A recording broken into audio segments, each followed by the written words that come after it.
A neve que caía sobre Lisboa naquele inverno de 1887 não era apenas fria, era impiedosa, como a sociedade que havia destruído o conde de Sintra e abandonado sua filha à miséria. Leonor Bragança de Almeida pensou que rasgar o convite dourado do Duque de Bragança seria o fim de tudo.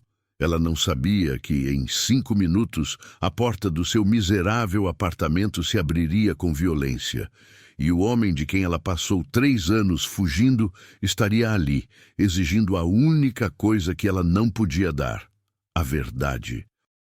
Se você ama histórias de redenção, escândalos da nobreza e amores impossíveis, inscreva-se agora neste canal. O frio em Lisboa naquele inverno não era apenas uma temperatura, era uma presença viva, uma criatura que se arrastava pelas vielas estreitas da mouraria e se enroscava ao redor dos pescoços daqueles que não tinham lenha para queimar. Era um frio que entrava pelos ossos e se instalava no peito, transformando cada respiração em uma pequena agonia. No terceiro andar do número 14 da Travessa dos Anjos Caídos, Leonor Bragança de Almeida estava sentada em uma cadeira de madeira gasta, envolta em um xale de lã que já fora vermelho carmesim, mas agora tinha a cor de sangue seco e esquecido. Suas mãos, que um dia seguraram leques de marfim e taças de cristal, estavam ásperas e marcadas por pequenos cortes de agulha. Ela bordava uma toalha de mesa encomendada por Madame Gisele, a francesa que tinha uma boutique na Rua do Ouro e pagava 3 tostões por peça. 3 tostões. Mal dava para comprar pão amanhecido e óleo para a lamparina. Leonor parou de bordar por um momento e olhou para a pequena lareira de ferro no canto do quarto. Estava vazia. O balde de carvão ao lado não passava de um cemitério de pó negro.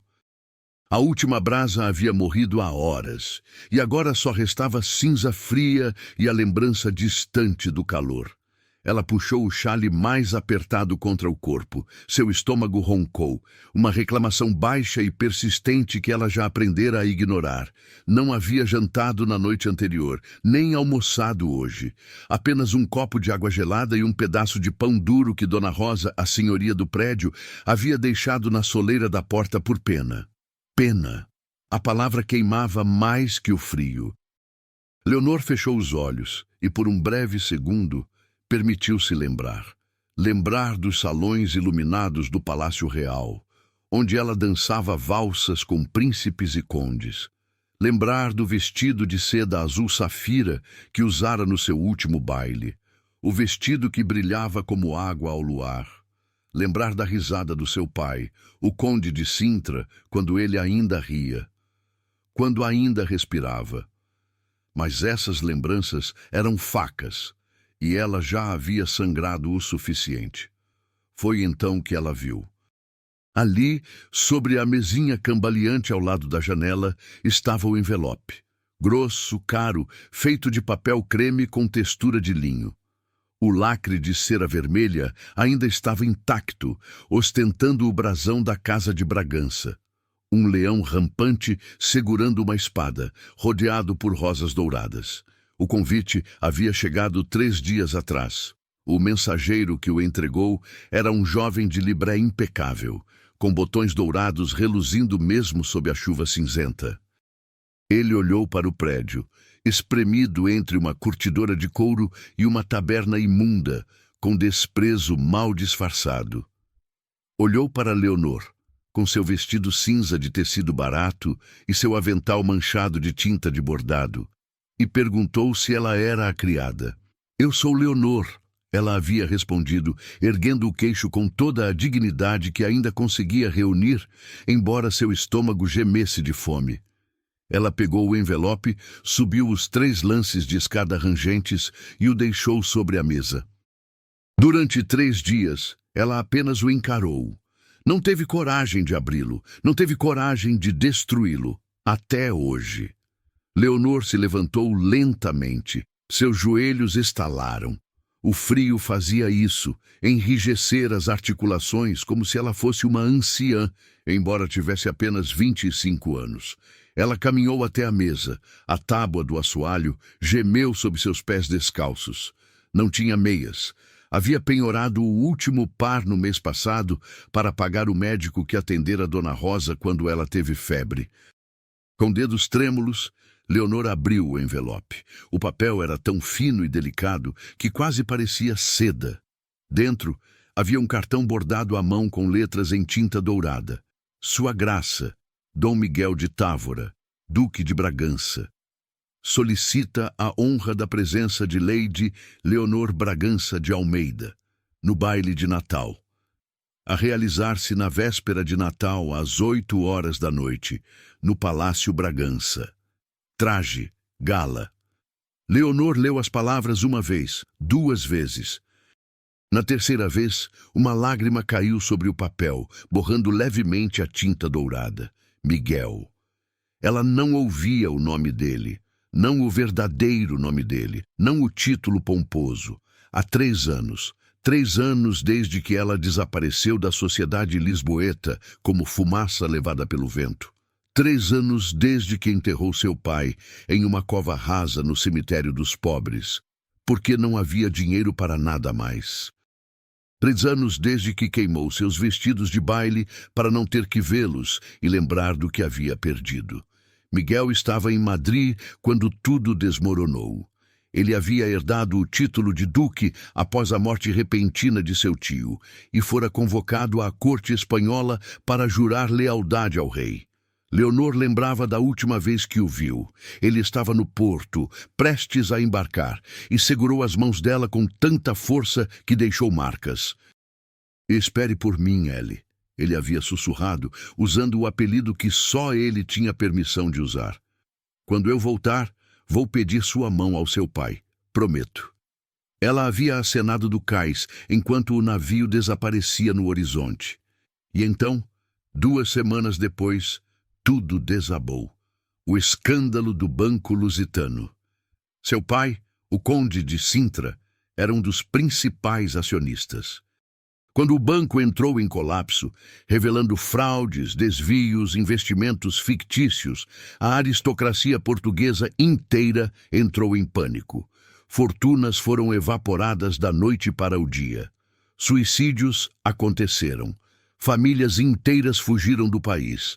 E o Conde de Sintra, que havia investido não apenas sua fortuna, mas a fortuna de meia dúzia de outras famílias nobres, tornou-se o bode expiatório perfeito. Leonor ainda lembrava do dia em que ele foi convocado ao Palácio Real. Ela havia implorado para ir com ele, mas ele recusou. "Fique aqui, minha filha", ele dissera, beijando sua testa. "Tudo ficará bem." Mas não ficou. Ele voltou 3 horas depois, cambaleando como um bêbado. Seu rosto estava branco como cera, suas mãos tremiam. Ele não disse uma palavra, apenas subiu para o quarto e trancou a porta. Na manhã seguinte, Leonor acordou com gritos. Os criados haviam encontrado o conde no escritório. Ele havia ingerido láudano durante a noite. A dose foi suficiente para fazê-lo dormir para sempre. A carta de suicídio era breve. "Não posso viver com a desonra. Perdoe-me." O funeral foi uma farsa silenciosa. Apenas Leonor, 2 criados que permaneceram por lealdade e o padre da paróquia. Nenhum nobre compareceu, nenhum amigo. A sociedade havia virado as costas, e então vieram os credores. Joaquim Vasconcelos foi o pior deles. Um agiota com rosto de doninha e sorriso de serpente. Ele apareceu 1 semana após o funeral, segurando uma pilha de promissórias assinadas pelo conde. 60.000 réis, ele dissera, com a voz oleosa. "Sua família me deve 60.000 réis, Lady Leonor, e eu pretendo receber." Ela vendeu tudo, a mansão em Sintra, os cavalos, a prataria, as joias da família, exceto o medalhão de prata com o retrato de sua mãe, que ela escondera dentro do colchão. Mas não foi suficiente. As dívidas eram um buraco sem fundo. Então, uma noite, Vasconcelos voltou. Ele não queria mais dinheiro. Ele queria ela. Case-se comigo, ele havia proposto, segurando seu pulso com força demais. Torne-se minha esposa, e todas as dívidas serão perdoadas. Você terá comida, roupas, uma casa. E eu terei o que sempre quis, um título de nobreza através do casamento. Leonor cuspiu na cara dele. Ele saiu rindo. Você vai voltar rastejando para mim, Lady Leonor. Quando a fome apertar, quando o frio queimar, você vai implorar para ser minha esposa. Mas ela não implorou. Ela fugiu. Trocou de nome, tornou-se apenas Leonor Almeida, sem o Bragança, sem o Lady. Alugou um quarto minúsculo na Mouraria, o bairro onde nenhum aristocrata ousaria pisar. Conseguiu trabalho como bordadeira. Sobreviveu. E enterrou o passado tão fundo quanto pôde. Mas agora, segurando o convite de Miguel, o passado estava ressuscitando. E ela não sabia se tinha forças para enfrentá-lo. Leonor olhou para a lareira vazia, depois olhou para o convite. Lentamente, metodicamente, ela rasgou o cartão ao meio, depois em quartos, depois em pedaços tão pequenos que pareciam neve de papel. Ela ajoelhou-se diante da lareira e empurrou os fragmentos para dentro da grelha de ferro. Havia um último pedaço de graveto ali, um resto de uma caixa de madeira que ela queimara semana passada. Ela o acendeu com o último fósforo que tinha. A chama era pequena, patética, mas suficiente. O papel caro começou a queimar, e o brasão da casa de Bragança enrugou-se e enegreceu, consumido pelo fogo. É melhor assim, Leonor sussurrou para o quarto vazio. Sua respiração formava nuvens brancas no ar gelado. É melhor assim, Miguel. Você merece alguém digno de você, não uma mendiga vestida de lady. Ela não podia ir ao baile. Não assim, não com as botas furadas que permitiam a entrada de água a cada passo. Não com o único vestido que possuía, um trapo cinza que mais parecia um saco de farinha. Não com as mãos calejadas e as unhas quebradas. Não com o estômago vazio e as bochechas fundas. Se ela aparecesse no Palácio Bragança, seria um espetáculo. Os cochichos, as risadas abafadas atrás dos leques. A condessa Eugênia de Melo, a piranha loira que sempre a detestara, teria um banquete com sua humilhação. Não, era melhor ser esquecida. Era melhor ser um fantasma. A chama na lareira morreu, levando consigo os últimos vestígios do convite. Leonor ficou ali, ajoelhada no chão frio, e sentiu uma lágrima congelar em sua bochecha antes mesmo de cair. O vento uivava lá fora, sacudindo a janela mal encaixada. A vela sobre a mesa tremulou e morreu, mergulhando o quarto na escuridão, exceto pelo leve brilho alaranjado da cinza na lareira. Leonor fechou os olhos, tentando dormir, tentando sonhar com calor. Mas então ela ouviu o som de cavalos. Não era o clop-clop lento e pesado das mulas de carga que normalmente puxavam carroças pela travessa dos Anjos Caídos. Isto era diferente. Era o trovão rítmico e poderoso de garanhões de raça pura. Ferraduras de ferro faiscando contra as pedras do calçamento. Leonor ficou imóvel, seu coração começando a martelar contra as costelas como um pássaro preso. Os cavalos pararam, bem embaixo da janela. Então, o silêncio. E depois, o som de botas. Botas pesadas, subindo as escadas de madeira. Pum, pum, pum. Passos firmes, furiosos, determinados. Eles não pararam no primeiro andar, nem no segundo. Eles estavam subindo, direto para o terceiro andar. Leonor se levantou, suas pernas bambas. Ela recuou em direção à janela, agarrando o xale contra o peito. Quem viria aqui a esta hora? O cobrador de aluguel? Vasconcelos? Os passos pararam, bem em frente à sua porta. Não houve batida educada. A maçaneta girou violentamente. A porta estava trancada. Leonor! A voz explodiu do outro lado da porta.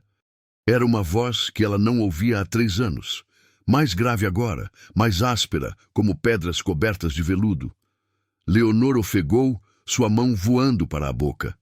"Abra esta porta", Miguel comandou, "ou eu a derrubo." "Vá embora!" Leonor gritou, sua voz tremendo. "Você está no endereço errado." "Eu estou exatamente no endereço certo", veio o rosnado. "Dona Rosa, a senhora que mora no andar de baixo, foi muito prestativa depois que eu lhe dei 5 libras de ouro. Abra, L. L." Ninguém a havia chamado assim desde os piqueniques de verão na quinta de Sintra, antes do mundo desabar. O som do apelido nos lábios dele quebrou algo dentro dela. Com dedos trêmulos, Leonor deslizou o ferrolho para trás. A porta se abriu com um baque surdo, batendo contra a parede. E ali, preenchendo o batente da porta como um titã ressurgido do mito, estava Miguel de Távora. Ele era aterrorizantemente grande, maior do que ela se lembrava. Usava um sobretudo pesado de lã preta, o colarinho levantado contra a neve, flocos úmidos derretendo sobre seus ombros largos. Segurava uma bengala com ponta de prata em uma mão enluvada, e seu rosto, anguloso, com olhos tão escuros quanto a noite de inverno, estava fixo em uma máscara de descrença furiosa. Ele trouxe com ele o cheiro do inverno, de tabaco caro e couro. O cheiro de um mundo que ela não pertencia mais. Ele não falou imediatamente, apenas a olhou. Seus olhos varreram o vestido cinza desbotado, os buracos no chale, as luvas sem dedos que ela usava dentro de casa. Seu olhar percorreu o quarto. A cadeira de madeira solitária, o armário vazio com a porta pendurada em uma dobradiça, o colchão fino no chão, a lareira que não passava de cinzas. "Então", ele disse suavemente, entrando e fechando a porta atrás de si. O ar no quarto pareceu desaparecer, substituído por sua presença avassaladora. "É aqui que a filha do conde se esconde." "Saia, Miguel!" Leonor disse, tentando invocar a altivez que costumava possuir. "É impróprio você estar aqui." "Impróprio?" Ele deu uma risada áspera, sem humor. "Você recusou meu convite, Leonor. Você o enviou de volta rasgado." Eu não tinha um abridor de cartas." Ela mentiu, recuando até suas pernas baterem na beira do colchão. "Você não tinha um abridor de cartas?" Ele repetiu, tirando as luvas de couro lentamente, dedo por dedo. "É por isso que você não escreveu uma carta de explicação? É por isso que você desapareceu há 3 anos sem um adeus?" "Você estava em Madrid", ela disse defensiva. "Você estava ocupado se tornando um duque." "Eu voltei para você", ele rugiu, sua compostura rachando. O volume súbito a fez estremecer. Ele viu e parou. Sua mandíbula se apertou. Ele deu um passo mais perto, abaixando a voz. "Eu voltei para Sintra para pedir sua mão e encontrei a casa lacrada e seu pai no túmulo, e você... desaparecida." "Eu tive que ir embora", ela sussurrou, olhando para suas botas. "As dívidas, a vergonha. Eu não podia deixar o novo duque de Bragança ser amarrado a uma noiva indigente." "É isso que você pensa de mim?" Ele soou genuinamente ferido agora. "Que eu me importo com o dinheiro?" Ele caminhou até a lareira, inspecionando a grelha. Ele viu os restos carbonizados do seu convite. Agachou-se, pegando um fragmento do papel enegrecido com seus dedos longos. "Sem carvão", ele observou, sua voz plana. Ele se levantou e caminhou até a janela, passando um dedo sobre o gelo que se formava do lado de dentro do vidro. "Sem comida na mesa. Vi que a despensa está aberta. Não há nada lá, exceto um pedaço de pão."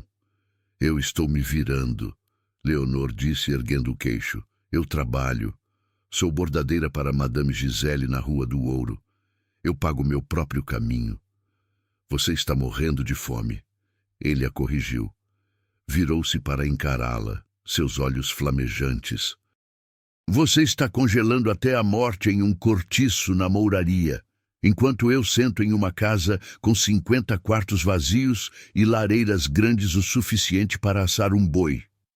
Ele deu 2 passos largos, fechando a distância entre eles. Você me odiava tanto assim. Me odiava tanto que preferia congelar a pedir minha ajuda. Não era ódio, Leonor gritou, a represa finalmente se rompendo. Lágrimas quentes e rápidas escorreram por suas bochechas. Era dignidade, Miguel. Era tudo que me restava. Meu pai jogou fora nosso futuro. Eu não tenho nada. Se eu fosse até você, seria uma mendiga. Eu não poderia suportar ver pena nos seus olhos. Não você. Qualquer um, menos você. Miguel a encarou, a raiva em seu rosto lentamente se transformando em algo ilegível. Dor? Arrependimento? Ele cruzou o quarto em 2 passadas longas. Antes que ela pudesse recuar, ele ergueu as mãos e segurou o rosto dela. Suas palmas estavam quentes, tão incrivelmente quentes contra sua pele congelada. Sua tola, teimosa mulher, ele murmurou, seu polegar afastando uma lágrima. Você nunca olhou para meus olhos, se pensou que encontraria pena ali. Por um segundo, o ar crepitou entre eles. Leonor sentiu a atração magnética que sempre existira entre eles, a razão pela qual ela havia corrido tão longe. Ela não fugiu apenas da pobreza. Ela fugiu porque o amava e se recusava a arruiná-lo com sua desgraça. Então, Miguel se afastou abruptamente. Virou as costas para ela, abotoando o casaco. Pegue suas coisas, ele ordenou. O quê? Pegue suas coisas, Leonor. O que quer que deseje guardar. Você está saindo. Eu não posso, ela protestou. Eu tenho trabalho amanhã. Madame Gisele vai me demitir se... Eu vou comprar a loja de Madame Gisele e queimá-la até o chão se ela se opuser, Miguel disse calmamente, ajustando os punhos. Você vem comigo esta noite. Eu não vou a lugar nenhum com você, Miguel de Távora. Leonor agarrou o encosto da cadeira de madeira para se equilibrar. Você não pode simplesmente invadir aqui e me dar ordens como se eu fosse uma de suas inquilinas. Observe-me. Miguel caminhou até o canto do quarto, onde uma mala de couro surrada jazia acumulando poeira. Ele a jogou sobre o colchão. Arrume. Você tem 5 minutos. E se eu recusar? Então eu a carregarei sobre meu ombro, gritando, escada abaixo, e garanto que os vizinhos já estão ouvindo atrás dos buracos das fechaduras. Não vamos dar-lhes mais espetáculo. Leonor o olhou. Ele estava mortalmente sério. O conjunto de sua mandíbula dizia que não havia negociação. E verdade seja dita, o frio estava penetrando tão profundamente em seus ossos que o pensamento de uma carruagem aquecida era intoxicante. Para onde você está me levando? Ela perguntou baixinho. Para a Casa Bragança, ele disse, para minha residência em Lisboa. E amanhã viajamos para o Palácio Bragança para o Natal. Eu não posso ir ao palácio, ela entrou em pânico. O baile de Natal, a sociedade. Eu não tenho roupas, Miguel, olhe para mim. Ela gesticulou para seus trapos. Eu serei motivo de chacota. A condessa Eugênia faz a lista de convidados, não faz? Ela sempre me desprezou. Ela vai me despedaçar. Miguel fez uma pausa. A menção de Eugênia pareceu escurecer ainda mais seu humor. Eugênia não governa minha casa, ele disse friamente. Eu governo, e você não será motivo de chacota. Você será minha convidada. Ele pegou um cobertor áspero de lã da cama, sua única roupa de cama, e zombou de sua finura. Ele tirou seu próprio sobretudo pesado. Coloque isto, ele ordenou, estendendo-o. Mas você vai ficar com frio, ela disse. Coloque. Ela deslizou os braços no casaco. Era imenso, pesado e cheirava a ele, cedro e chuva. O calor foi instantâneo, envolvendo-a como um abraço. Rapidamente, ela arrumou suas poucas posses miseráveis, o medalhão de prata com o retrato de sua mãe, um livro de poesia que Miguel lhe dera em seu 16º aniversário, e que ela conseguira salvar da casa de penhores, e seu kit de costura. É tudo? Ele perguntou, sua voz baixa. É tudo que eu tenho, ela respondeu. Ele pareceu querer socar a parede. Em vez disso, pegou a mala com uma mão e ofereceu seu braço com a outra. Venha! Eles desceram as escadas estreitas e rangentes. A cada degrau, Leonor sentia o peso do sobretudo de Miguel. Não apenas seu peso físico, mas o peso do que ele representava. Proteção, calor, um mundo ao qual ela não pertencia mais. Conforme desciam, portas se entreabriram. Olhos curiosos espiavam da escuridão. Dona Rosa, do primeiro andar, o limpador de chaminés do segundo, a lavadeira do porão, todos observavam em silêncio enquanto o gigante de colete de seda e camisa de linho fino conduzia a garota do 3B para fora, rumo à neve. Do lado de fora, a carruagem esperava. Era uma berlinda preta e elegante, com o brasão ducal na porta em prata polida. 4 cavalos negros batiam os cascos na neve, sua respiração subindo como vapor de locomotivas. Um lacaio de libré saltou e abriu a porta. Miguel ajudou Leonor a entrar. O interior era forrado de veludo azul esmagado. Havia um aquecedor de cobre para os pés no chão e um grosso cobertor de pele. Quando Leonor se sentou, afundando no luxo que não sentia há anos, a realidade do que estava acontecendo a atingiu. Ela estava sendo arrastada de volta para o mundo do qual havia fugido. Miguel subiu, sentando-se à sua frente, e bateu no teto com sua bengala. A carruagem deu um solavanco e começou a se mover. Por um longo momento, nenhum deles falou. A única luz vinha dos lampiões a gás das ruas de Lisboa, passando pelas janelas, lançando sombras dançantes sobre o rosto de Miguel. Miguel! Leonor disse finalmente, sua voz pequena na escuridão da carruagem. Isso não muda nada. Eu ainda sou indigente, ainda tenho as dívidas. O nome do meu pai ainda está arruinado. Você não pode consertar isso apenas me mudando para uma casa diferente. Miguel se inclinou para a frente, as sombras brincando em seus traços afiados. Você não faz ideia do que eu posso consertar, Leonor. Ele disse intensamente. Mas saiba disto. Não estou levando você ao Palácio Bragança apenas para o Natal.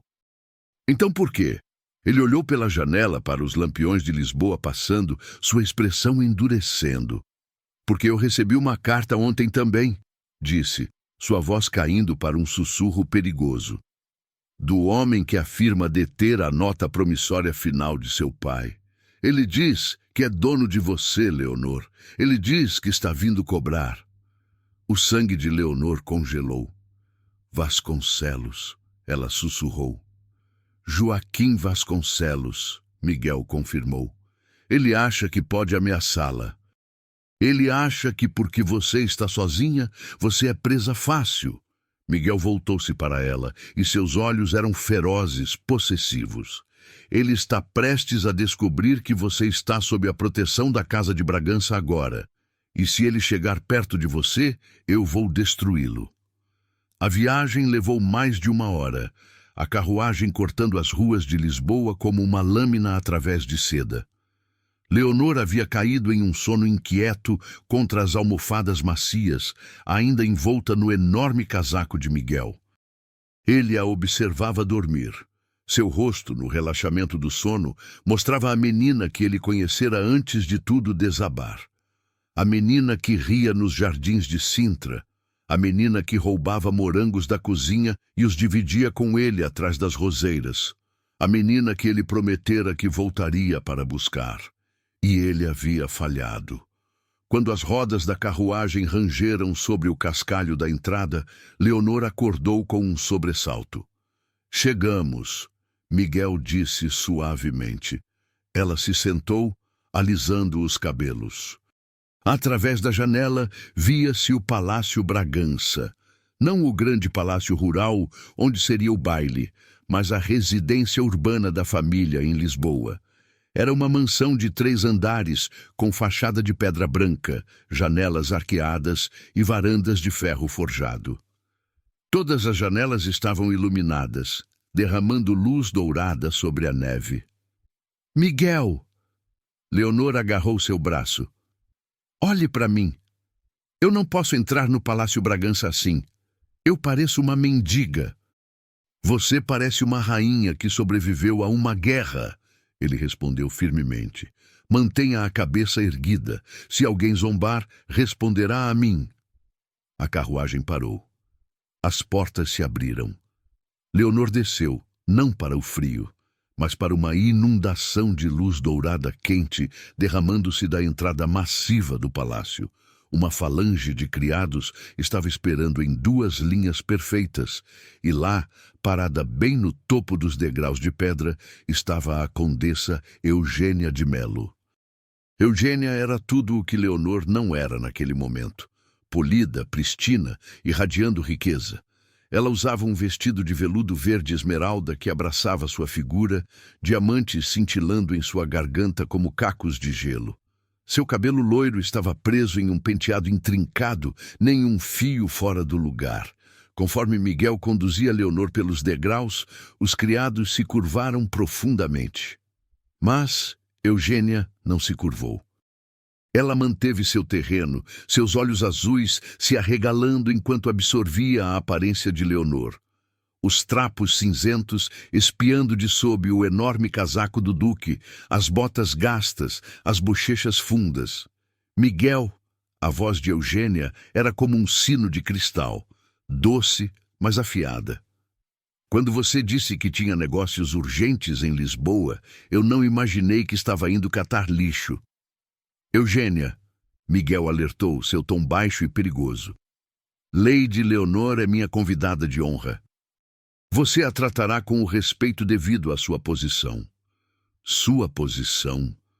Eugênia soltou uma risada leve e tilintante. Meu querido Miguel, o mundo inteiro sabe que o conde de Sintra morreu um criminoso falido. Esta pobre criatura não é mais uma lady. Ela é um caso de caridade. Ela voltou seu olhar para Leonor, um sorriso cruel brincando em seus lábios. Você se perdeu a caminho da entrada da criadagem, minha querida. Leonor sentiu o calor subir em suas bochechas. A velha Leonor, aquela espancada por 3 anos de pobreza, queria encolher-se, mas a raiva que ela sentira em seu apartamento mais cedo reacendeu-se. Ela saiu de trás de Miguel. Deixou o pesado casaco escorregar de seus ombros, revelando seu vestido cinza esfarrapado sob a luz impiedosa do lustre. Ficou em pé, ereta, encontrando o olhar de Eugênia. Eu posso ter perdido minha fortuna, condessa Eugênia, Leonor disse, sua voz clara e firme. Mas vejo que você não perdeu nada de seu veneno. É reconfortante saber que algumas coisas nunca mudam, não importa quanta seda você as envolva. Um silêncio caiu sobre o saguão de entrada. O mordomo, Sr. Tavares, suprimiu uma tosse que soou suspeitosamente como uma risada. Os lábios de Miguel se curvaram para cima. Ele colocou uma mão nas costas de Leonor. Tavares, prepare a suíte azul para Lady Leonor e mande chamar a costureira imediatamente. O baile de Natal é amanhã, e minha convidada requer um guarda-roupa digno de uma futura duquesa. A palavra duquesa pairou no ar como um trovão. O rosto de Eugênia empalideceu. A suíte azul? Eugênia sibilou enquanto Leonor era conduzida para dentro. Essa é a suíte da senhora, Miguel. Fica ao lado da sua. Estou ciente da geografia da minha própria casa, Eugênia. Miguel replicou, sem olhar para trás.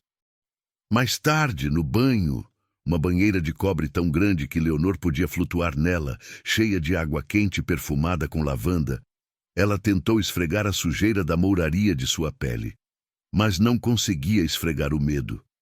Miguel havia a defendido sim, mas por quê? Era apenas pena ou culpa? Houve uma batida na porta. Não era a criada, era Eugênia. Ela entrou sem esperar por resposta, dispensando a criada com um aceno de mão. Aproveitando a água, Eugênia perguntou, apoiando-se no batente da porta. Aproveite bem, Leonor, não vai durar. O que você quer, Eugênia? Leonor perguntou, afundando mais nas bolhas. Quero avisá-la. Miguel se sente responsável por você. Ele tem um complexo de salvador. Ele acha que pode resgatar a donzela em perigo. Eugênia se aproximou, sua voz caindo para um sussurro conspiratório. Mas você sabe por que ele realmente foi a Lisboa procurá-la? Por causa da dívida. Por causa de Joaquim Vasconcelos. Eu sei sobre Vasconcelos, Leonor disse. Eu sei que ele tem a nota de dívida. Ah, você sabe sobre Vasconcelos? Eugênia arqueou uma sobrancelha. Mas você sabe por que Vasconcelos tem a nota de dívida? Você sabe quem a vendeu para ele? Leonor congelou. Do que você está falando? Seu pai não pegou dinheiro emprestado apenas de bancos, Leonor. Ele pegou emprestado do pai de Miguel, o velho duque. Quando Miguel herdou o título, ele encontrou as notas. Ele poderia tê-las perdoado, mas não perdoou. Ele vendeu a dívida para Vasconcelos para ensinar ao seu pai uma lição de humildade. Eugênia sorriu cruelmente. Miguel é a razão pela qual seu pai foi arruinado. Ele é a razão pela qual seu pai puxou o gatilho. E agora, por culpa, ele está tentando bancar o herói. Eugênia se virou e saiu do quarto, deixando a porta levemente entreaberta. Leonor ficou sentada na água esfriando, seu coração virando pedra. Miguel vendeu a dívida. Era ele o arquiteto de sua miséria? Ela acabara de correr para os braços do homem que destruíra sua família? O jantar foi uma tortura. Leonor, vestida em um vestido simples, apressadamente alterado pelas criadas, sentou-se à longa mesa de mogno. Ela mal tocou em sua sopa. Miguel sentava-se à cabeceira, régio e imponente, enquanto Eugênia tagarelava interminavelmente sobre a lista de convidados para o baile. Toda vez que Miguel olhava para Leonor, ela desviava o olhar. O calor que ela sentira por ele na carruagem havia desaparecido, substituído por um nó frio de traição. Assim que a refeição terminou, Leonor se desculpou. Ela não foi para seu quarto. Foi para a biblioteca. Precisava saber a verdade. Se Miguel guardava livros-razão, eles estariam lá. A biblioteca era um salão cavernoso, cheirando a papel velho e cera. Uma lareira crepitava na grande lareira. Leonor começou a puxar livros-razão das prateleiras, suas mãos tremendo, procurando algo. Ela girou. Miguel estava parado nas sombras da porta, um copo de conhaque na mão. Ele havia afrouxado sua gravata, parecendo cansado. Estou procurando a verdade, Leonor disse, apertando um livro-razão contra o peito. Eugênia me contou. Miguel suspirou, entrando na luz. Eugênia diz muitas coisas. Que veneno específico ela despejou em seu ouvido esta noite. Ela diz que você vendeu a dívida do meu pai para Joaquim Vasconcelos. A voz de Leonor rachou. Ela disse que você é a razão pela qual fomos arruinados. É verdade, Miguel. Você nos destruiu. Miguel colocou seu copo sobre uma mesinha lateral com um clique pesado. Olhou para ela, seus olhos escuros, cheios de uma dor súbita e intensa. Eu não vendi a dívida para Vasconcelos, ele disse calmamente. Eu a comprei dele. Leonor piscou. O quê? Seu pai estava endividado profundamente com Vasconcelos muito antes de eu herdar o título, Miguel explicou, dando um passo mais perto. Vasconcelos é um tubarão, Leonor. Ele empresta dinheiro a aristocratas desesperados, a taxas ilegais, e depois os chantageia. Quando descobri que seu pai estava preso, tentei comprar as notas para quitá-las, para libertá-lo. Então por que ele morreu? A voz de Leonor era um sussurro estrangulado. Porque eu cheguei tarde demais, Miguel sussurrou. Cheguei à Quinta de Sintra na manhã em que aconteceu. Eu tinha os papéis na minha mão, Leonor. Papéis que perdoavam cada centavo. Cavalguei a noite toda para chegar lá. Mas quando subi a Alameda, ouvi o tiro. Ele desviou o olhar encarando o fogo. Eu falhei com ele, e então encontrei a casa vazia. Você havia sumido. Pensei que tinha falhado com você também. Passei 3 anos pensando que você estava morta. Leonor deixou cair o livro Razão. Ele bateu no chão com um estrondo alto. A percepção a inundou como uma onda. Ele não a havia arruinado. Ele havia tentado salvá-los. Por que você não me contou? Ela perguntou. Porque eu estava envergonhado, ele admitiu. Eu sou um duque.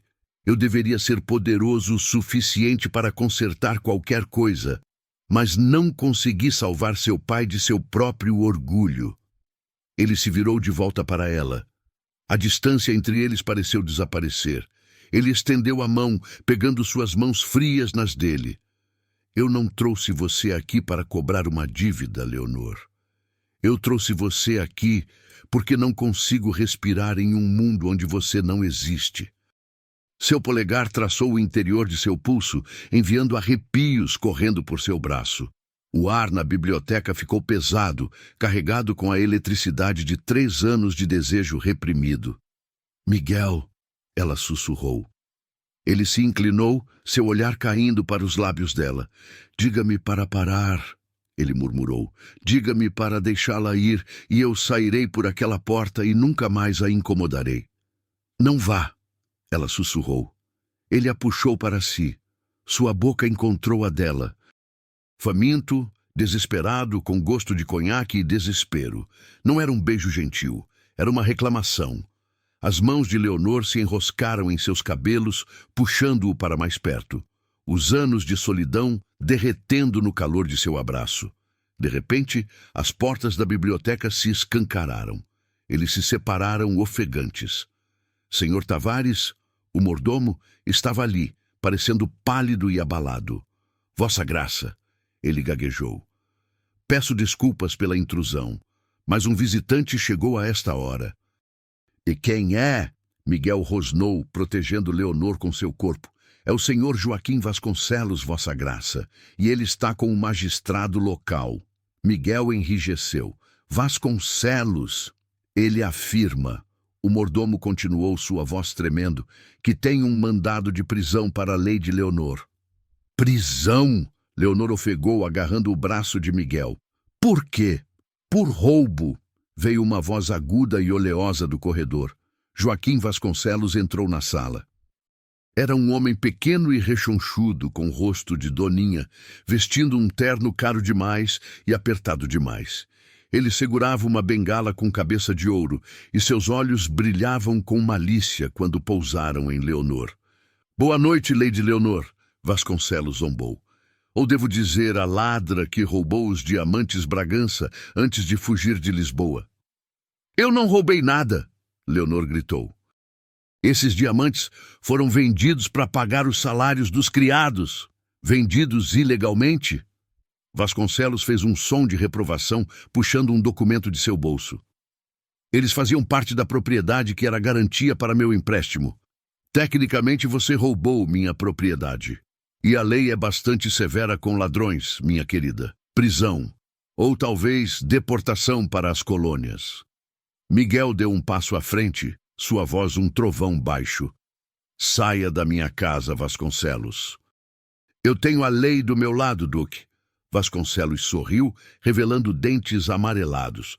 No entanto, sou um homem razoável. Eu poderia ser persuadido a retirar as acusações. Diga seu preço. Miguel disse instantaneamente. Os olhos de Vasconcelos deslizaram sobre o corpo de Leonor de uma forma que fez sua pele arrepiar. Não é dinheiro, Vossa Graça. Eu tenho muito dinheiro. Eu quero uma esposa. Preciso de um título para ganhar entrada no círculo interno da sociedade. E Lady Leonor, apesar de sua pobreza, tem o sangue de um conde. Vasconcelos se curvou zombeteiramente. Ela se casa comigo amanhã e o mandado desaparece. Ela recusa e passa o Natal na prisão de Limoeiro. A manhã da véspera de Natal amanheceu clara e fria, mas dentro do Palácio Bragança o clima era febril. Miguel havia expulsado Vasconcelos na noite anterior, ameaçando alimentar os cães com ele, mas a ameaça permanecia. Vasconcelos havia dado até a meia-noite de hoje, o golpe do Natal, para decidir. Leonor sentava-se em seu quarto, olhando para o vestido que havia chegado. Era uma obra-prima de veludo azul meia-noite, guarnecido com renda prateada que parecia geada. Era um vestido feito para uma duquesa, mas ela se sentia como uma prisioneira. Você não pode fazer isso, Miguel havia argumentado por horas. Eu vou combatê-lo nos tribunais. Não há tempo, Leonor havia respondido. Ele tem um magistrado em seu bolso. Se eu for presa, minha reputação será destruída para sempre. Serei uma condenada. Ela sabia o que tinha que fazer. Não podia deixar Miguel arrastar seu nome pela lama por causa dela. Tinha que se sacrificar. Ao anoitecer, as carruagens começaram a chegar. O som de música e risadas fluía do salão de baile. A elite de Lisboa estava se reunindo. Leonor ficou diante do espelho. Vestiu o vestido azul meia-noite.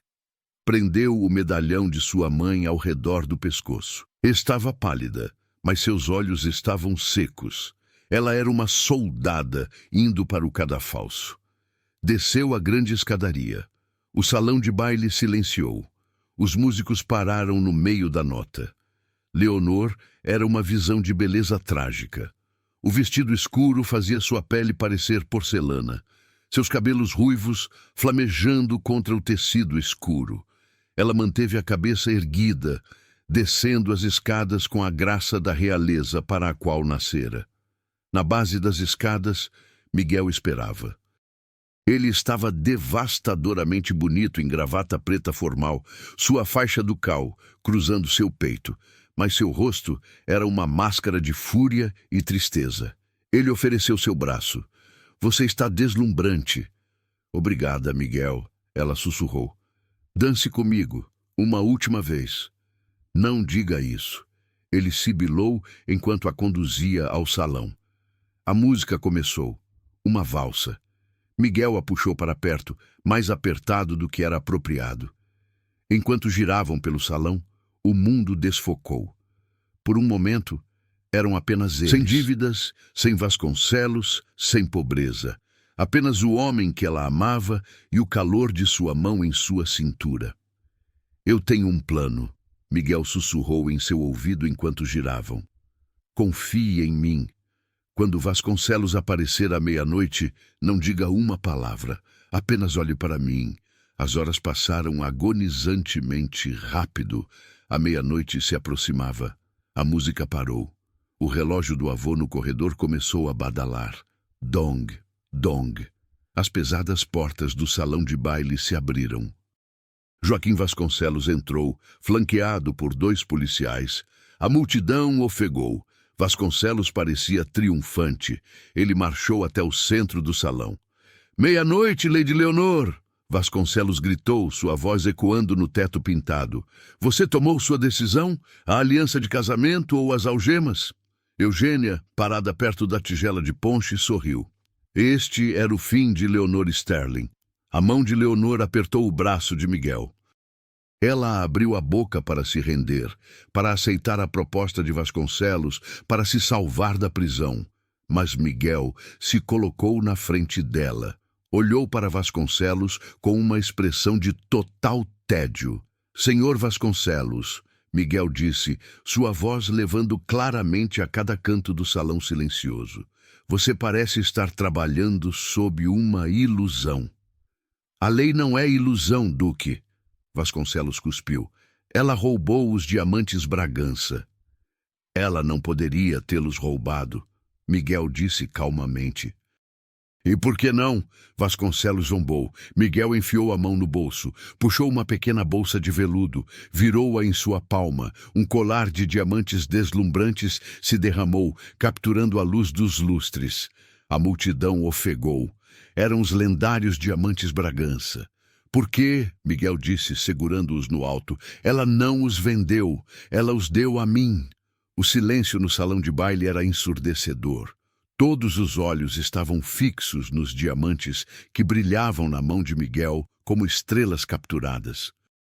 A luz dos lustres de cristal dançava através das pedras, projetando arco-íris prismáticos nas paredes douradas.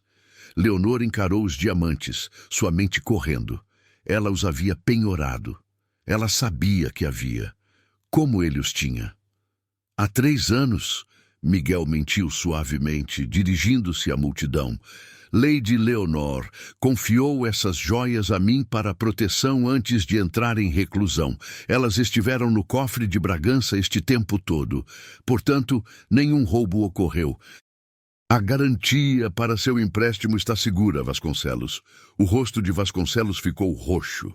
Isso é um truque. Eu tenho o recibo de penhora. Eu o rastreei até uma loja em Alfama. Uma falsificação. Miguel o dispensou.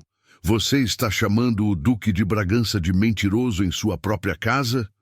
Miguel deu um passo à frente, sua voz caindo para um rosnado aterrorizante. Você invadiu minha propriedade. Você ameaçou minha futura esposa.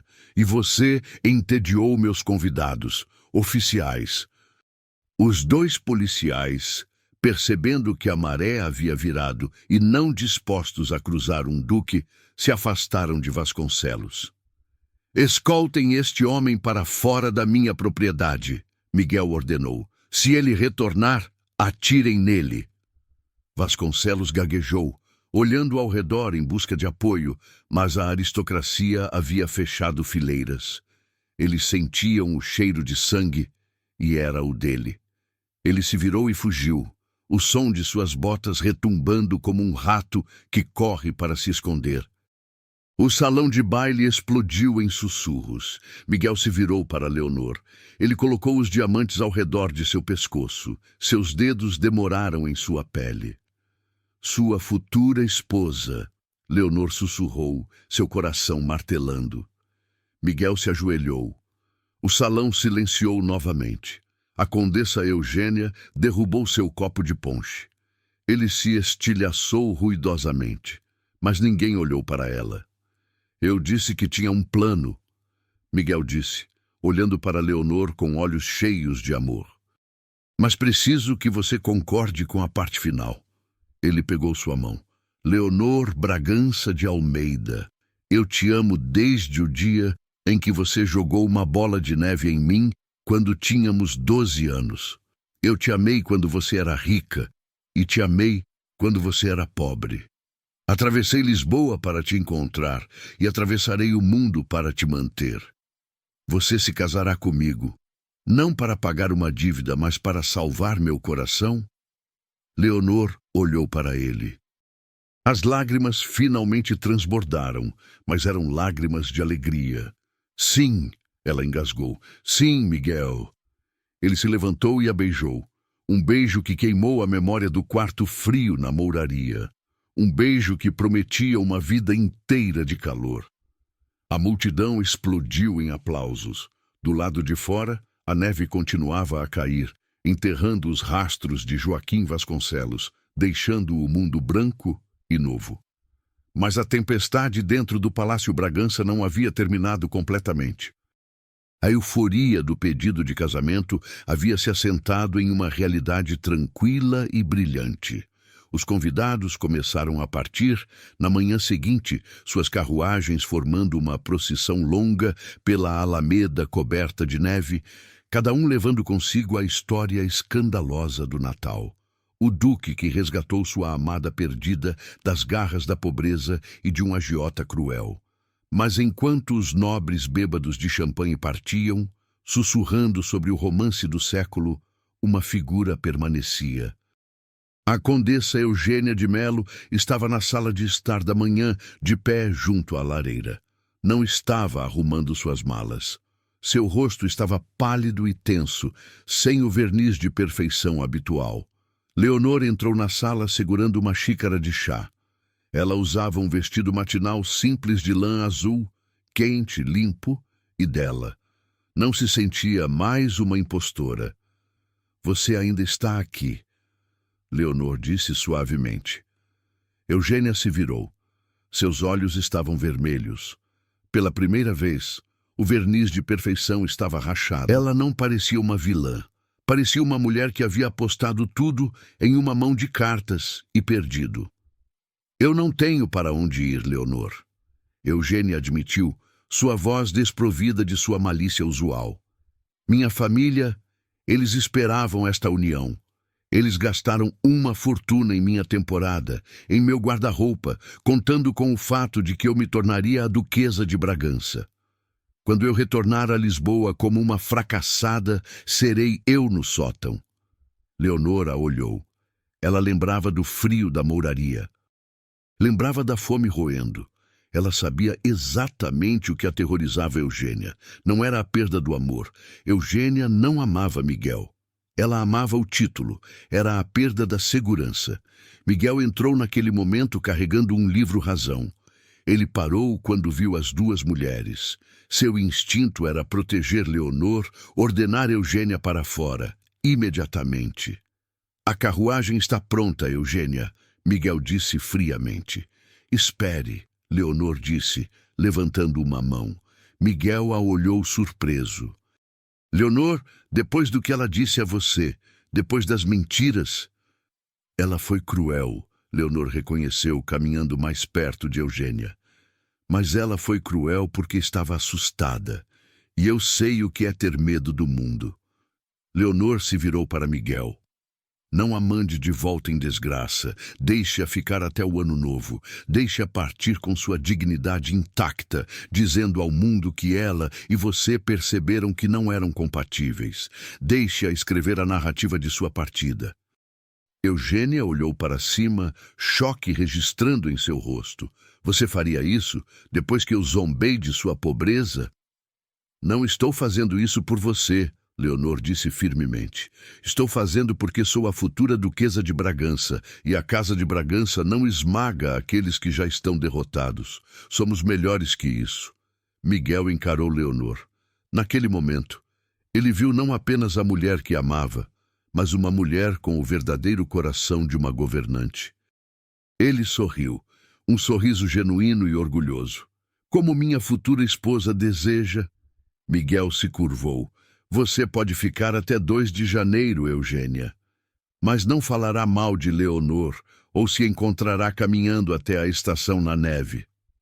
Eugênia assentiu, lágrimas de humilhação e gratidão brotando em seus olhos.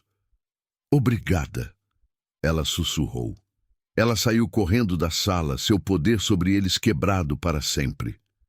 A verdade sobre os diamantes.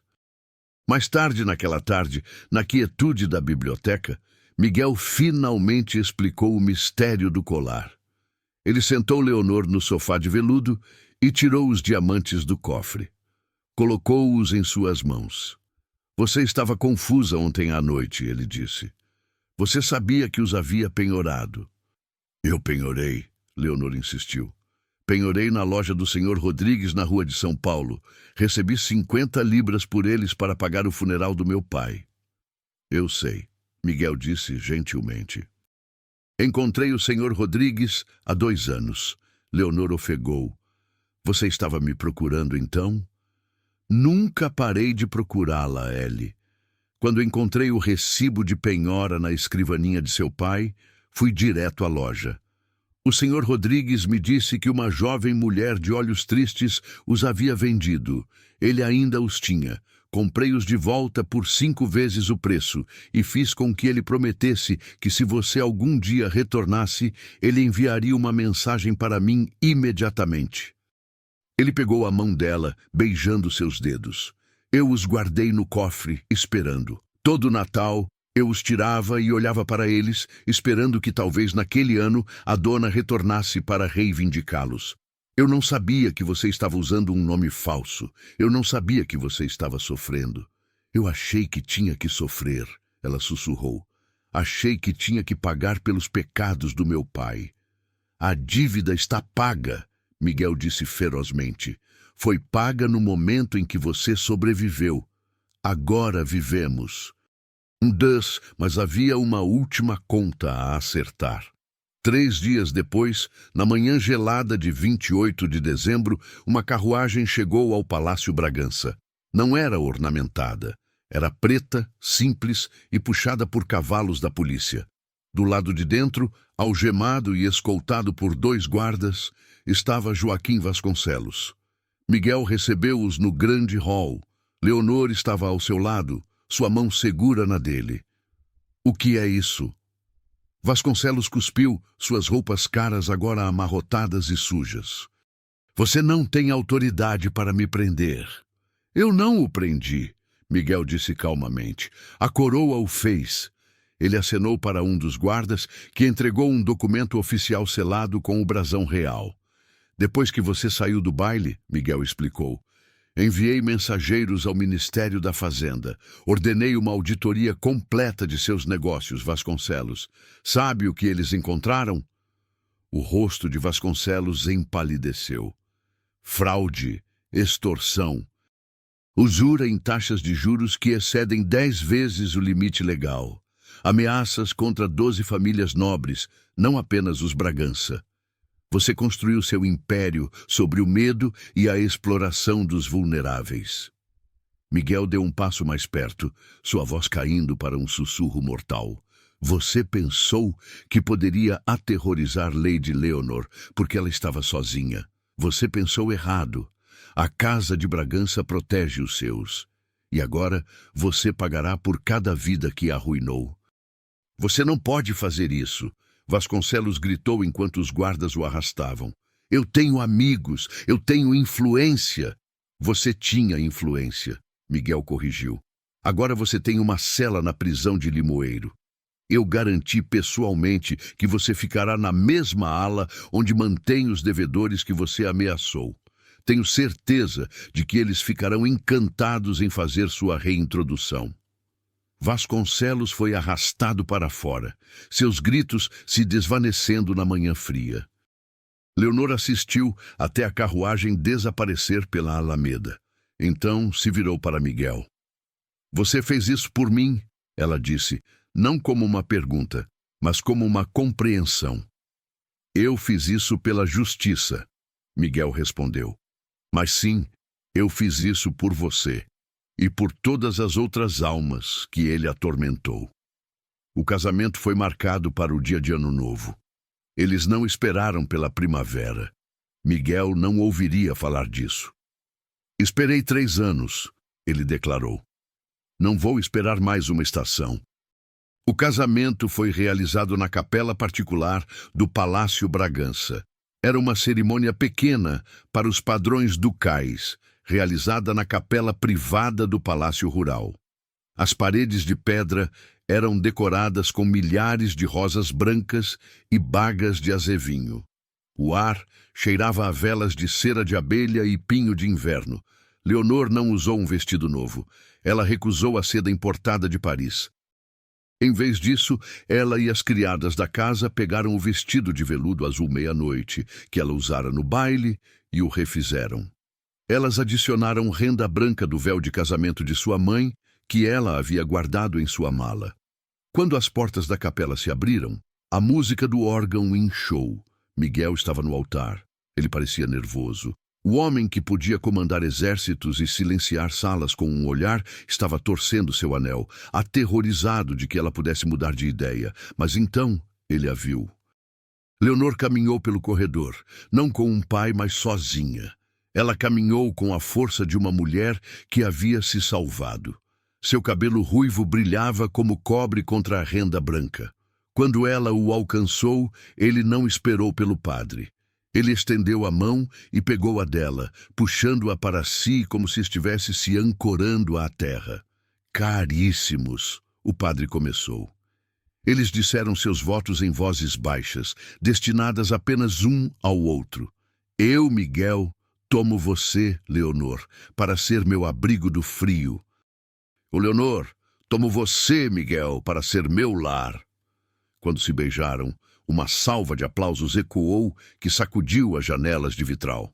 Do lado de fora, os sinos da igreja da vila começaram a tocar, sinalizando o início de um novo ano, uma nova década e uma nova vida. A lua de mel. Eles não foram para a Itália ou França, eles foram de volta a Lisboa. Na primeira semana como marido e mulher, Miguel levou Leonor à mouraria. A carruagem parou em frente ao edifício degradado da Travessa dos Anjos Caídos. — Por que estamos aqui? Leonor perguntou, agarrando seu braço. As memórias do frio e da fome ainda eram frescas. Olhe, Miguel apontou.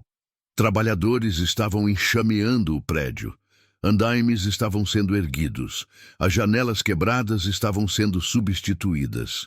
A placa Cortiço dos Anjos Caídos estava sendo removida.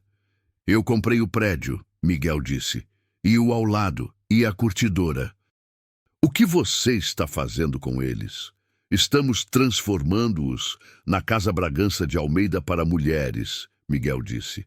Será uma residência para costureiras, viúvas e mulheres que caíram em dificuldades. Haverá carvão em todas as lareiras, Leonor. Haverá comida quente na cozinha. Ninguém vai congelar aqui, nunca mais. Leonor olhou para o prédio, depois para seu marido. Ela enterrou o rosto em seu casaco e chorou. Não eram lágrimas de tristeza, eram lágrimas de cura. Ela havia pensado que seu sofrimento era sem sentido, mas Miguel estava ajudando-a a transformá-lo em um santuário para outros. Epílogo, 5 anos depois. A biblioteca da Casa Bragança estava quente e cheia do som de risadas. Uma lareira rugia na grande lareira, tão grande que iluminava todo o salão. Leonor estava sentada na poltrona de couro de encosto alto, um diário encadernado em couro no colo. Ela estava escrevendo a entrada final do ano. O inverno tem sido rigoroso este ano, mas os celeiros estão cheios. Miguel passou a manhã discutindo com a Câmara dos Lordes sobre o projeto de lei de reforma habitacional. Ele é tão apaixonado, tão determinado a garantir que o que aconteceu comigo nunca aconteça com outro cidadão de Lisboa. Eles o chamam de Duque Vermelho por causa de suas ideias radicais, mas eu simplesmente o chamo de meu coração. Mamãe! A porta da biblioteca se abriu. Um menino pequeno, talvez com 4 anos, com cabelo preto rebelde e olhos azuis brilhantes, correu para dentro. Ele era seguido por uma criança que engatinhava em um vestido branco, rindo incontrolavelmente. Leandro! Sofia! Cuidado! A voz de Miguel ecoou do corredor, embora estivesse cheia de alegria. Ele apareceu na porta sem fôlego, sua gravata torta. O Duque de Bragança, um dos homens mais poderosos de Portugal, estava atualmente desempenhando o papel de um monstro perseguindo seus filhos. Leandro pulou no colo de Leonor. Papai é um urso! Ele vai nos comer! É mesmo? Leonor riu, alisando o cabelo de seu filho. Bem, eu suspeito que este urso pode ser domado com uma torta de carne. Miguel caminhou até eles, inclinando-se para beijar o topo da cabeça de Leonor. Sua mão descansou em seu ombro, sólida e quente. Ele pegou a pequena Sofia no colo. Você está escrevendo em seu diário novamente? Ele perguntou. Estou, ela sorriu. Estou escrevendo sobre o dia em que um homem muito zangado arrombou minha porta e exigiu que eu voltasse para casa. Eu não arrombi, Miguel protestou, fazendo Sofia rir. Simplesmente persuadi a porta a abrir. Você me aterrorizou, Leonor provocou. E ainda assim, Miguel sussurrou, inclinando-se para que só ela pudesse ouvir. Foi a melhor decisão que já tomei. Um criado entrou na sala, pigarreando. Vossas graças, a carruagem está pronta. Para onde estamos indo? Leandro perguntou. Para a Casa Bragança de Almeida, Leonor disse, fechando seu diário. Temos presentes para entregar. Toda véspera de Natal, a família ia à mouraria. Eles traziam brinquedos, comida e carvão. Joaquim Vasconcelos havia eventualmente sido preso por fraude e morreu sem um tostão na prisão, um fantasma do passado. Mas a Casa Bragança de Almeida permanecia como um farol de luz nas ruas escuras de Lisboa. Leonor se levantou, cercada por sua família. Ela olhou para a lareira. Não a brasa moribunda de 5 anos atrás, mas um incêndio rugindo e afirmador de vida. Ela tocou o medalhão de diamantes em sua garganta. Ela havia recusado o convite do Duque uma vez, Mas ela agradecia a Deus todos os dias por ele não ter aceitado sua recusa. Ela pegou o braço de seu marido e juntos eles saíram para a neve. Não para fugir dela, mas para recebê-la. E assim termina a história de Leonor e Miguel, do sótão gelado da mouraria ao calor do Palácio Bragança. A deles é um lembrete de que, às vezes, as paredes mais difíceis de derrubar não são aquelas feitas de tijolo e argamassa, mas aquelas que construímos ao redor de nossos próprios corações. Leonor pensou que sua pobreza a tornava indigna de amor. Miguel pensou que sua riqueza podia consertar tudo, menos sua própria solidão. Foi preciso um convite rasgado e um salto de fé para uni-los. Dezembro de 1892, 5 anos após o baile de Natal que mudou tudo. A neve caía sobre Lisboa com a mesma intensidade daquele inverno fatídico de 1887. Mas agora Leonor a observava de dentro de uma biblioteca aquecida, com uma xícara de chocolate quente nas mãos e o som de seus filhos brincando ao fundo. Como as coisas haviam mudado. A Casa Bragança de Almeida para mulheres havia aberto suas portas há 4 anos. O que começou como 3 edifícios reformados na mouraria havia se expandido para 6. Mais de 100 mulheres encontraram abrigo ali a cada inverno. Costureiras que haviam perdido seus empregos, viúvas sem pensão, mães solteiras rejeitadas por suas famílias. Leonor visitava a casa 3 vezes por semana. Ela não ia como uma benfeitora distante em uma carruagem dourada, distribuindo esmolas da janela. Ela entrava, sentava-se com as mulheres, ouvia suas histórias. Ensinava-as a bordar, a mesma habilidade que a havia mantido viva durante seus anos mais sombrios. Cada ponto é um ato de sobrevivência, ela dizia às mulheres, suas mãos ainda habilidosas com a agulha. Cada peça terminada é uma prova de que você não foi derrotada. Miguel a apoiava em tudo. Mais do que isso, ele havia se tornado um defensor feroz da reforma social. Na Câmara dos Lordes, ele propunha leis para limitar as taxas de juros dos agiotas, para criar abrigos públicos para os sem-teto, para garantir salários mínimos para trabalhadores domésticos. Os outros duques o desprezavam, chamavam-no de Duque Vermelho, um insulto que implicava que ele era um revolucionário disfarçado. Mas Miguel usava o título como um emblema de honra. Se defender os vulneráveis me torna vermelho, ele havia dito em um discurso famoso que fora reproduzido em todos os jornais de Lisboa. Então que pintem minha casa inteira dessa cor. E eles tinham, não literalmente, mas figurativamente. A Casa de Bragança havia se tornado sinônimo de justiça social. Cartas chegavam diariamente de toda Portugal, de pessoas pedindo ajuda, compartilhando suas histórias, agradecendo ao duque e à duquesa por devolverem a esperança. Na véspera de Natal de 1892, a família Bragança se preparava para sua tradição anual. Leonor estava no quarto das crianças, ajudando Leandro e Sofia a se vestirem com roupas quentes. Leandro, agora com 5 anos, era a imagem de seu pai. Cabelo preto, olhos penetrantes, já mostrando sinais da teimosia távora. Sofia, com 3 anos, tinha herdado os cabelos ruivos de Leonor e sua natureza gentil. "Por que temos que ir à mouraria hoje?" Leandro perguntou, enquanto Leonor amarrava seu cachecol. "É Natal.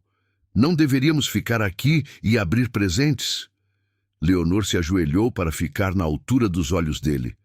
"Leandro, meu amor, há pessoas na mouraria que não têm presentes para abrir, que não têm lareiras para aquecer. Sua mamãe já viveu assim, e nunca esqueci como era estar com frio e fome na véspera de Natal." Os olhos de Leandro se arregalaram. "Você estava com frio, mamãe?" "Muito fria", Leonor disse suavemente. "Mas seu papai me salvou, e agora é nossa vez de salvar os outros." "Como o Papai Noel?" Sofia perguntou, seus olhinhos brilhando. "Exatamente como o Papai Noel." Leonor sorriu, beijando sua testa. A carruagem estava carregada com presentes. caixas de brinquedos de madeira que Miguel havia encomendado de um carpinteiro local, cestas de pão fresco, queijo, presunto e frutas cristalizadas, cobertores de lã grossos. E, mais importante, sacos de carvão, suficiente para manter cada lareira da Casa Bragança de Almeida acesa por todo o inverno. Conforme a carruagem atravessava Lisboa, passando da área elegante de Chiado para as ruas mais estreitas e escuras da Mouraria, Leonor observou pela janela. As ruas estavam cobertas de neve, mas também havia uma diferença notável desde seus dias de miséria ali. As ruas estavam mais limpas. Lampiões a gás haviam sido instalados, uma iniciativa que Miguel havia lutado para aprovar no conselho da cidade. Havia uma clínica médica nova, financiada pela Casa de Bragança, onde os pobres podiam receber tratamento gratuito. A mudança era lenta, mas estava acontecendo. A carruagem parou em frente à Casa Bragança de Almeida. O prédio havia sido completamente transformado. As janelas quebradas tinham sido substituídas por vidro novo. A fachada estava pintada de branco creme. Uma placa de bronze na porta dizia: Casa Bragança de Almeida, fundada em 1888. Ninguém será esquecido. Dona Rosa estava esperando na porta. Ela era a administradora da casa agora. Miguel havia lhe oferecido o cargo depois que ela confidenciou que estava lutando para pagar seu próprio aluguel. Aos 60 anos, com cabelos brancos puxados em um coque apertado, ela dirigia a casa com eficiência militar e coração de ouro. Vossa Graça, vossas gracinhas, ela cumprimentou, fazendo uma reverência desajeitada.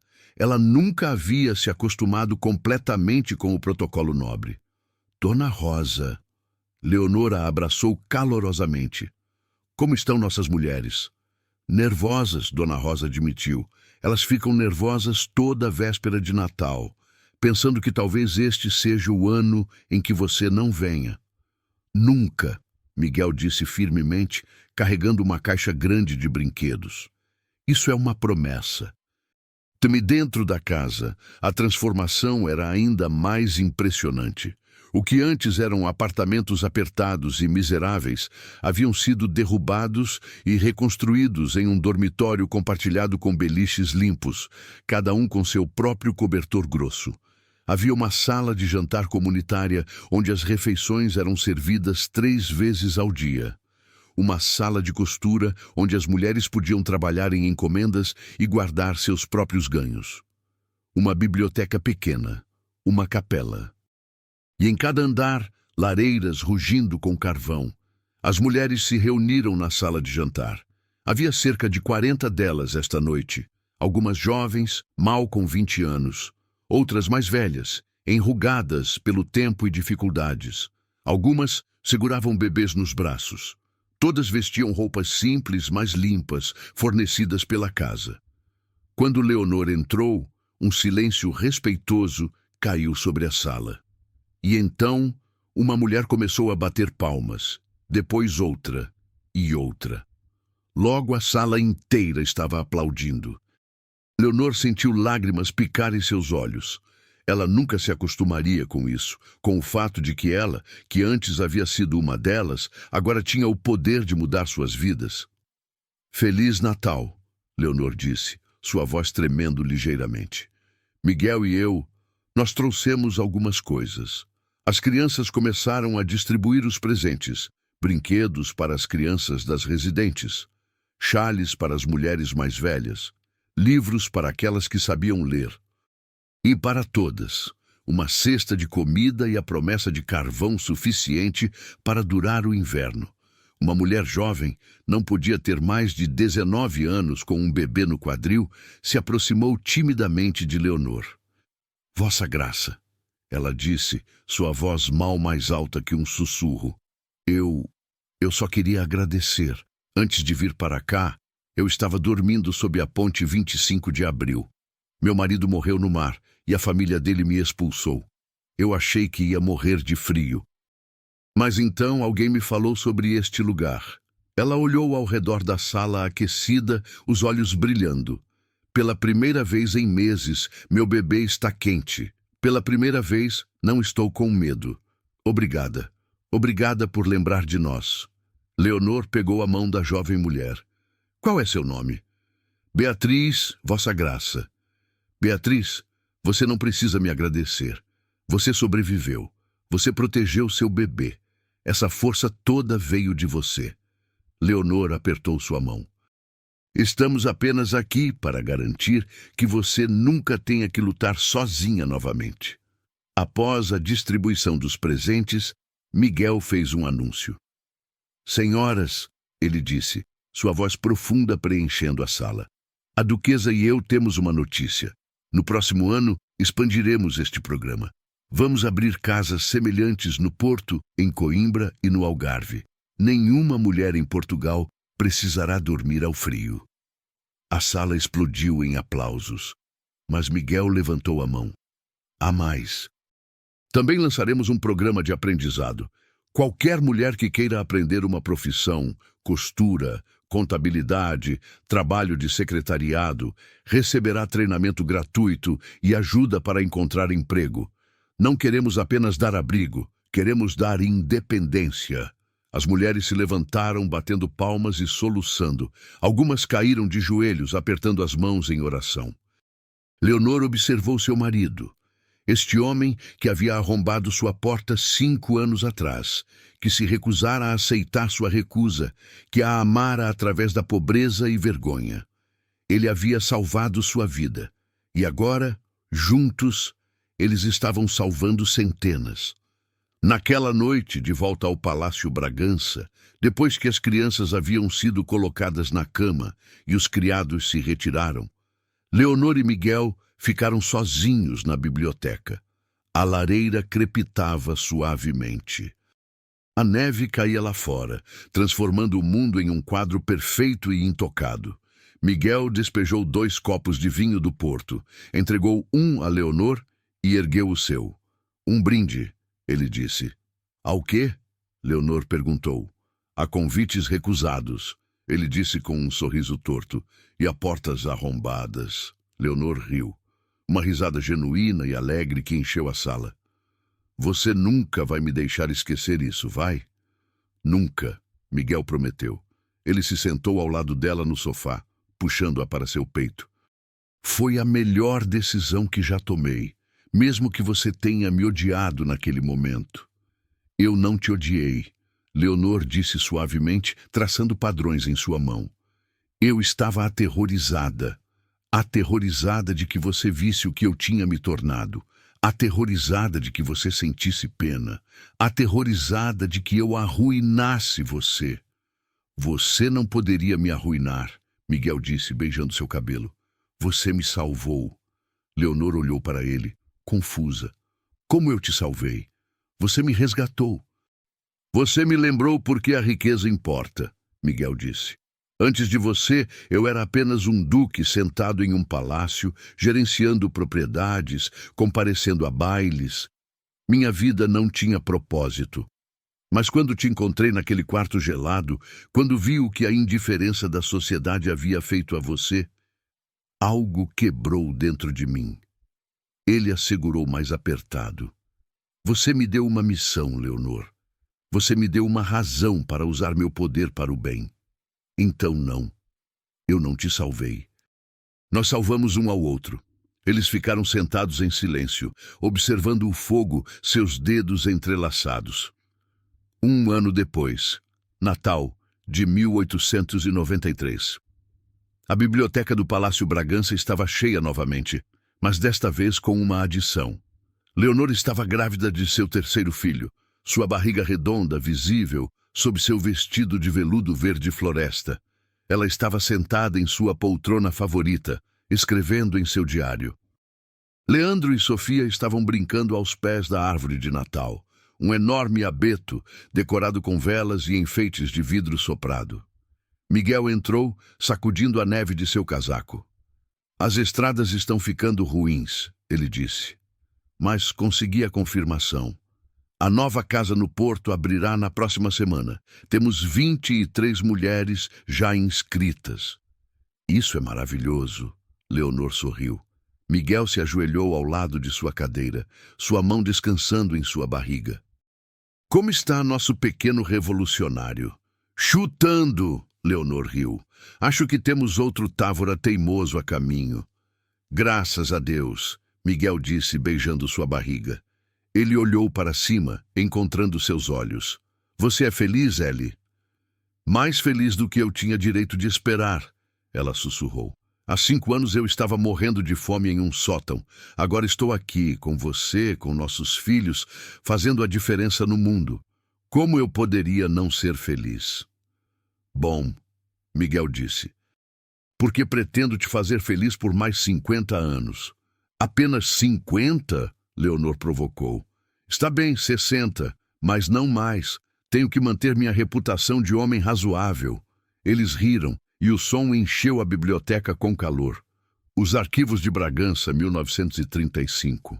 43 anos após aquela véspera de Natal, em que um duque furioso atravessou Lisboa para reclamar seu amor perdido, um historiador sentou-se nos arquivos do Palácio Bragança.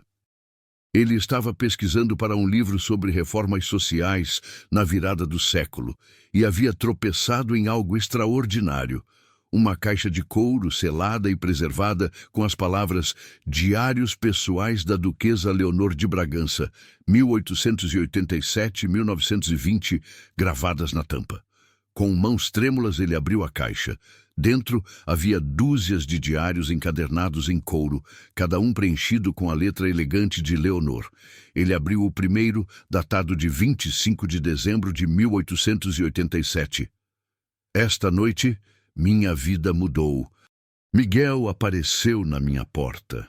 Não como um salvador em um cavalo branco, mas como um homem furioso exigindo respostas. Eu estava aterrorizada. Eu estava congelando. Eu estava morrendo lentamente naquele quarto terrível.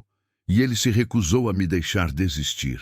Ele me carregou de volta para o mundo dos vivos. Não sei o que o futuro reserva, mas sei isto, não estou mais sozinha.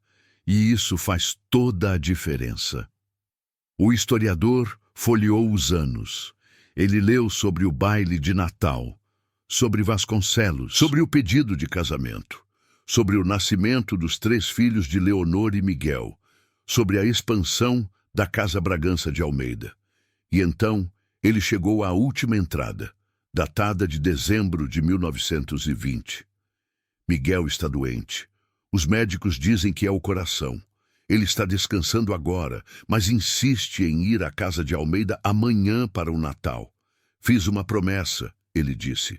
Nunca quebrarei essa promessa. Nós salvamos tantas pessoas, ele e eu. Mas a verdade é que nós nos salvamos. Eu o salvei da vazia existência de um duque sem propósito. Ele me salvou de congelar até a morte em um sótão esquecido. Se eu pudesse voltar àquela noite quando rasguei seu convite e pensei que estava tomando a decisão certa, eu faria tudo de novo, porque foi minha recusa que o fez vir me procurar. Foi minha teimosia que despertou sua determinação. Às vezes, as melhores histórias de amor começam não com um sim, mas com um não. E com alguém que se recusa a aceitar esse não como resposta final. Hoje, olho pela janela da biblioteca e vejo a neve caindo, assim como caía naquela noite há 33 anos. Mas desta vez, não tenho medo do frio, porque tenho Miguel, tenho meus filhos, tenho um legado de esperança. E sei que muito tempo depois de termos partido, a Casa Bragança de Almeida permanecerá. Um monumento ao fato de que o amor, o verdadeiro amor, não é apenas sobre salvar alguém. É sobre erguer uns aos outros, é sobre transformar sofrimento em propósito. Ele recusou aceitar minha recusa e mudou tudo. O historiador fechou o diário, os olhos úmidos. Ele incluiria esta história em seu livro, A História do Duque Vermelho e sua Duquesa, A história de como um convite recusado levou a uma vida de propósito.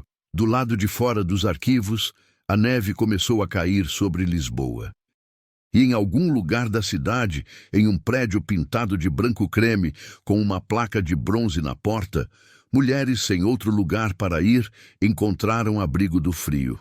A promessa havia sido mantida, ninguém seria esquecido, e assim termina a história de Leonor e Miguel, da mouraria gelada ao esplendor do Palácio Bragança, uma jornada que nos lembra que às vezes as muralhas mais difíceis de derrubar não são feitas de pedra, mas de orgulho e medo.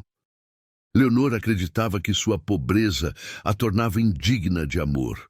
Miguel acreditava que sua riqueza podia consertar tudo, menos sua própria solidão. Foi preciso um convite rasgado e um ato de coragem para uni-los. Se esta história aqueceu seu coração, tanto quanto aqueceu o meu, deixe nos comentários qual foi sua parte favorita. O confronto no salão de baile ou o segredo das joias? O momento em que Miguel arrombou a porta ou quando se ajoelhou diante de toda a aristocracia? Este é o tipo de história que nos lembra por que os romances de época são tão poderosos. Eles não são apenas sobre amor, mas sobre justiça, redenção e sobre erguer aqueles que a sociedade esqueceu. Se você quer mais histórias de romance histórico cheias de drama, reviravoltas emocionais e finais que restauram a fé no amor verdadeiro, por favor, deixe seu like neste vídeo. Isso realmente ajuda o canal a crescer e me mostra que vocês querem mais histórias longas como esta. Não se esqueça de se inscrever e ativar o sininho de notificações para não perder nenhum upload novo. Obrigada por ouvir e até a próxima vez. Continue acreditando no poder transformador do amor.